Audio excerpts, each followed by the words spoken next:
अफगानिस्तान में आज तालिबान सरकार का गठन होगा। मुल्ला बरादर नई सरकार का नेतृत्व करेगा और अखुंज़ादा देश का सर्वोच्च नेता होगा। यह भी साफ हो गया है कि तालिबानी राज में काबुल ही अफगानिस्तान की राजधानी रहेगी। हालांकि पहले कंधार को राजधानी बनाने की बात भी सामने आ रही थी। सुप्रीम कमांडर अखुंज़ादा कंधार में ही रहकर सरकार को निर्देशित करता रहेगा। नई सरकार का ऐलान शुक्रवार को ही होना था, लेकिन इसमें एक दिन की देरी हो गई है। देखिए रिपोर्ट। तालिबान के लड़ाके जीत के जश्न में डूबे। तालिबान के बड़े नेता नई सरकार को लेकर मंथन कर रहे हैं, लेकिन तमाम माथापच्ची के बावजूद शुक्रवार को नई सरकार का ऐलान नहीं हो सका। तालिबान प्रवक्ता के मुताबिक आज अफगानिस्तान की नई सरकार का ऐलान हो गया, लेकिन उससे पहले तालिबान का एक ट्वीट गौर करने लायक है। तालिबान के प्रवक्ता जबीउल्लाह मुजाहिद ने ट्वीट करके अपने लड़ाकों को खुलेआम फायरिंग न करने की सलाह दी है। बिना वजह हवा में गोली न चलाएं। जो हथियार और विस्फोटक मिले हैं उन्हें बर्बाद करने का हक किसी को नहीं है। गोली चलाने से आम लोगों को नुकसान पहुंच सकता है, इसलिए बेवजह फायरिंग न करें। ये ट्वीट तालिबान की नई सरकार का गठन करने जा रहे नेताओं की मजबूरी का दस्तावेज है। जिन लड़ाकों के हाथों में हथियार थमाकर उन्होंने आतंक के बीज बोए थे, अब वो बीज बेलगाम हो चुके हैं। तालिबान आतंक की इस नई पौध पर पूरी तरह काबू नहीं कर सकता। यही वजह है कि नई सरकार के गठन से पहले अपने लड़ाकों को काबू करने और जनता की बगावत को शांत रखने के मकसद से तालिबान जगह जगह हथियारों की नुमाइश कर रहा है। अफगानिस्तान के अलग अलग शहरों में हर रोज इसी तरह तालिबानी परेड का कार्यक्रम कर रहे हैं, जिनमें हथियारों और गोला बारूद की नुमाइश की जाती है। तालिबान के लड़ाके अमेरिकी सेना की वर्दी में चीख चीख कर अपना जंगी हुनर दिखाते हैं। पहले कंधार और अब काबुल, इन दोनों ही जगहों पर तालिबान की परेड का कार्यक्रम लगभग एक जैसा ही था।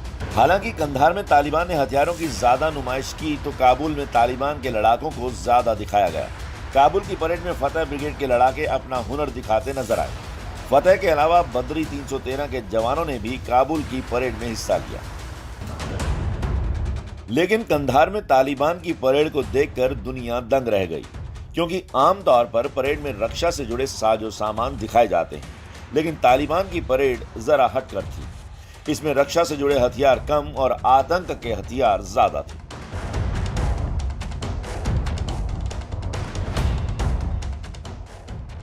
तालिबान की परेड में नजर आ रही ये कार हकीकत में कार बम है, जिसे तालिबान ने कार बम कहकर ही पेश किया है। इसके बाद परेड में रॉकेट लॉन्चर और ग्रेनेड लॉन्चर नजर आए। एक ट्रक पर तालिबान ने आरपीजी समेत सभी हथियार रखकर उनकी नुमाइश की।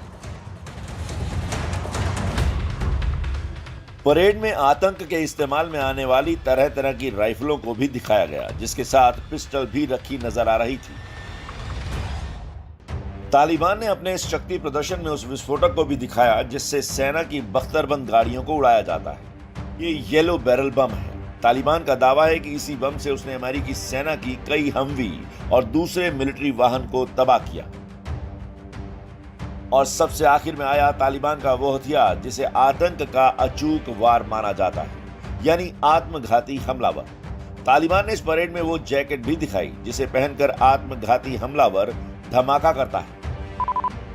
इस परेड का एक खास पहलू यह है कि स्टेज पर जितने भी लोग बैठे हैं उनके चेहरे ढके हुए हैं, और जिनके चेहरे ढके नहीं हैं उन्हें ब्लर करके ही तालिबान ने इस फीड को रिलीज किया है।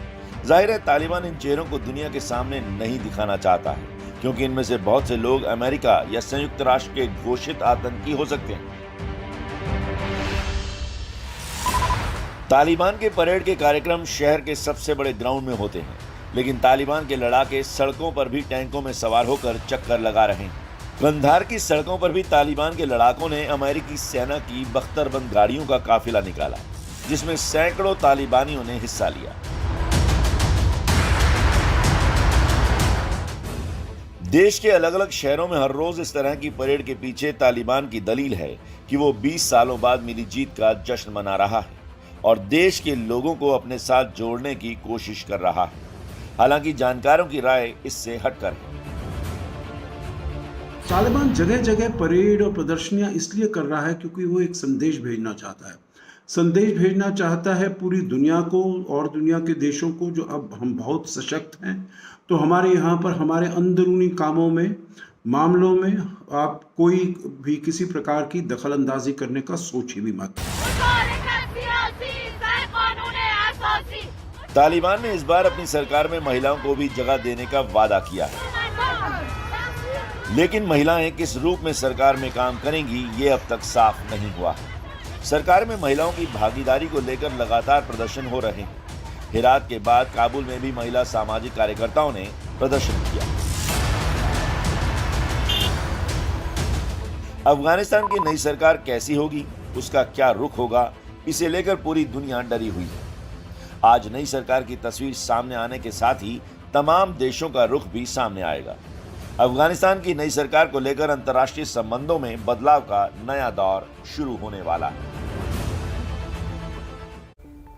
देखिए, तालिबान अफगानिस्तान में कुर्सी पाने का जश्न तो मना ही रहा है, लेकिन सत्ता का ब्लूप्रिंट तैयार करने में उसके हाथ पैर फूल गए हैं। इस सिलसिले में अमेरिका के CIA के प्रमुख ने भी काबुल में तालिबान नेताओं से बातचीत की है, जिसके बाद कुछ चेहरों पर अब मुहर लगती नजर आई है।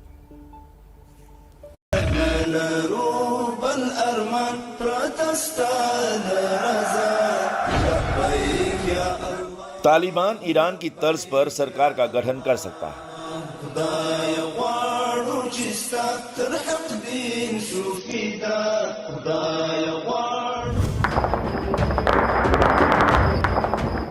जिसके मुखिया के तौर पर हेपतुल्ला अखुंदजादा के हाथ में जिम्मेदारी सौंपी जा सकती है।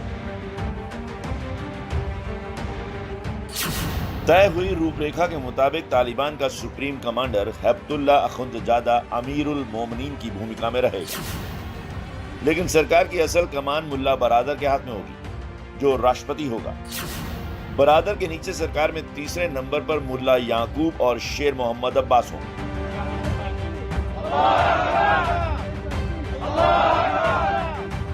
तालिबान के ये वो चेहरे हैं जिनके बारे में दुनिया जानती है।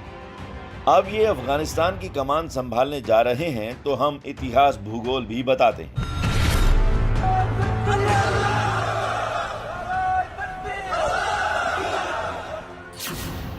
सरकार का सबसे बड़ा चेहरा होगा हेपतुल्ला अखुंदजादा, जो इस वक्त तालिबान का सुप्रीम लीडर है। उसकी उम्र 60 साल है और उसे शरिया का जानकार माना जाता है। तालिबान की पिछली सरकार में अखुंदजादा शरिया कोर्ट का जज था। अब अखुंदजादा तालिबान सरकार का सुप्रीम लीडर होने जा रहा है और वो धार्मिक मामलों के फैसले करेगा, लेकिन वो राजधानी काबुल के बजाय कंधार में ही रहेगा और सरकार के रोजमर्रा के काम में उसका दखल नहीं होगा। सरकार की कमान तालिबान के सह संस्थापक मुल्ला अब्दुल गनी बरादर के हाथ में होगी, जिसकी उम्र 53 साल है। सोवियत संघ से जंग के दौरान वो कमांडर रहा है और 2010 से 2018 तक बरादर पाकिस्तान की जेल में रहा है। अब बरादर अफगानिस्तान का राष्ट्रपति होगा, जो सरकार के मुखिया की भूमिका में रहेगा और सारे फैसले बरादर के ही होंगे। बरादर के बाद नंबर होगा मुल्ला मोहम्मद याकूब का, जिसकी सबसे बड़ी पहचान ये है कि वो तालिबान संस्थापक मुल्ला उमर का बेटा है, जिसकी उम्र अभी सिर्फ 31 साल है। इस वक्त वो तालिबान का सैन्य कमांडर है, सैन्य मामलों का जानकार माना जाता है और हैरानी की बात यह कि अब तक उसका चेहरा दुनिया के सामने नहीं आया है। माना जा रहा है कि उसे उपराष्ट्रपति या कोई महत्वपूर्ण मंत्रालय दिया जा सकता है। किसी भी सूरत में सरकार में उसकी हैसियत नंबर 3 की होगी। उसे रक्षा मंत्रालय मिलने की अटकलें सबसे ज्यादा है। तालिबान सरकार का अहम चेहरा शेर मोहम्मद अब्बास भी होगा, जो इस वक्त तालिबान की राजनीतिक विंग का उपनेता है। शेर अब्बास की उम्र 58 साल है और दोहा वार्ता में उसने अहम किरदार निभाया। तालिबान की पहली सरकार में वो उप विदेश मंत्री था। खास बात यह है कि उसने IMA देहरादून से पढ़ाई की है। अब शेर अब्बास को उपराष्ट्रपति या कोई महत्वपूर्ण मंत्रालय मिलने की उम्मीद है। इसका भी दर्जा सरकार में तीसरे नंबर पर ही होगा। पुराने अनुभव के मुताबिक उसके विदेश मंत्री बनने की संभावना है। तो अफगानिस्तान की सत्ता छीनकर तालिबान ने उस पर कब्जा तो कर लिया, लेकिन देश चलाने में उसे अभी भी दिन में तारे नजर आ रहे हैं। अफगानिस्तान की आवाम भूख से तड़प रही है। ऐसे में अब तालिबानी कमांडर्स ने चीन की तरफ देखना शुरू किया है। तालिबान ने चीन को अपना सबसे महत्वपूर्ण साझेदार बताते हुए कहा कि उसे अफगानिस्तान के पुनर्निर्माण और तांबे के उसके समृद्ध भंडार का दोहन करने के लिए चीन से उम्मीद है। लंबे समय से चल रही जंग से परेशान अफगानिस्तान की आवाम भूख और आर्थिक बदहाली की ओर बढ़ रही है। अफगानिस्तान पर तालिबान के कब्जे के बाद 4 करोड़ की आबादी वाले देश में 1/3 से ज्यादा यानी 1 करोड़ 40 लाख लोग भुखमरी जैसे हालात से गुजर रहे हैं और सबसे भयावह हालात बच्चों के हैं।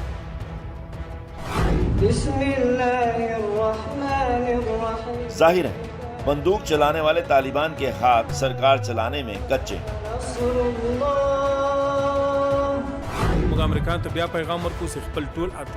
और ऐसे में उसने सरकार बनने से पहले ही चीन के सामने सरेंडर कर दिया है। तालिबान के प्रवक्ता जबीहुल्लाह मुजाहिद ने कहा है कि चीन हमारा सबसे महत्वपूर्ण साझेदार है क्योंकि यह हमारे देश में निवेश और पुनर्निर्माण के लिए तैयार है। तालिबान चीन की वन बेल्ट वन रोड पहल का समर्थन करता है जो बंदरगाहों, रेलवे, सड़कों और औद्योगिक पार्कों के विशाल नेटवर्क के जरिए चीन को अफ्रीका, एशिया और यूरोप से जोड़ेगी। देश में तांबे की समृद्ध खदानें हैं जो चीनियों की मदद से वापस संचालित हो सकती हैं। जाहिर है तालिबान प्रवक्ता के इस बयान से चीन की मुंह मांगी मुराद पूरी हो गई है। चीन की पहले से ही अफगानिस्तान की धरती में छुपे खनिजों पर नजर है। अब तो उसे तालिबान की तरफ से खुला निमंत्रण मिल गया है। अफगानिस्तान की खुशहाली की बातों के पीछे चीन ने अपनी चाल चलनी पहले ही शुरू कर दी थी और इस न्योते के बाद तो उसकी खुशी विदेश मंत्रालय के प्रवक्ता के बयान में ही झलक रही है। अब तक भारत अफगानिस्तान के विकास और पुनर्निर्माण में महत्वपूर्ण भूमिका निभा रहा था। सड़कों, बिजली घरों से लेकर अफगानिस्तान की संसद तक बनाने में भारत की अहम भागीदारी रही है। लेकिन अब तालिबान कह रहा है कि चीन ही अफगानिस्तान का विकास करेगा। I will not send another generation of Americans to war in Afghanistan. पुराने और नए सुपर पावर यानी अमेरिका और चीन के बीच एक बार फिर पिसेगी अफगानिस्तान की आवाम। लेकिन चीन और पाकिस्तान के फरेब में फंसे तालिबानी नेताओं के सुर अभी से बदलने लगे हैं। अपने मुल्क की आवाम भूखों मरने की कगार पर है और तालिबानी लड़ाकों ने कश्मीर का राग अलापना शुरू कर दिया है। और ऐसे में अफगानिस्तान के उपराष्ट्रपति ने दुनिया भर से क्या